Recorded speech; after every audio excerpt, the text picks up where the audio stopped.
Today we're going to be talking about why God created envy.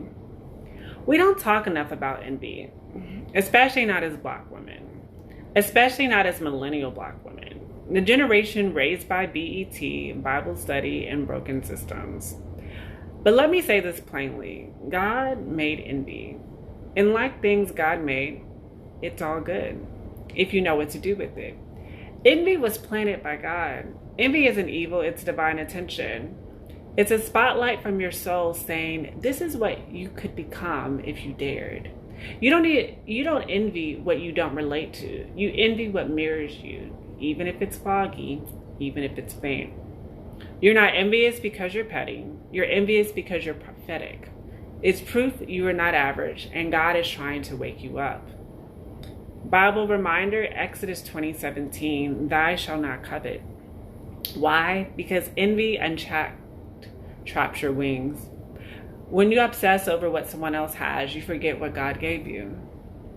Lauryn Hill said it best. How are you going to win when you ain't right within? That envy is your signal. That someone else's glow touched something sleeping in you. And you're not meant to imitate. You're meant to ignite. Michelle Obama at Princeton, she said, some students were barely there because their daddy's names were on the building.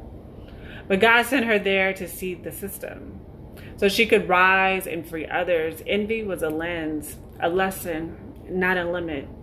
Oprah watching Phil Donahue, she said, I can do this with more soul. That's what envy can do when it's consecrated. It births legacy. She didn't want his job. She wanted her purpose. Eric Thomas watching Tony Robbins, the hip-hop preacher himself said, I saw Tony Robbins do it, and I said, if he can get paid to speak, why can't I? That wasn't about ego. That was about awakening. Envy became Eric's invitation not to copy Tony, but to unlock his own voice. If it touches your spirit, it ties to your purpose. Let envy wake you up, not water you down. Scripture reminds us that the last shall be first. Matthew 20:16. Fawn Weaver and Nearison Green.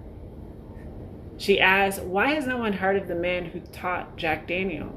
Envy stirred her spirit. History tried to bury a Black man's brilliance, and she used that fire to birth Uncle Nearest brand, the rewrite of American legacy. As iron sharpens iron, so one person sharpens another. Envy, when made holy, is a spiritual iron. It cuts, it carves, it polishes. So sharpen yourself, sis.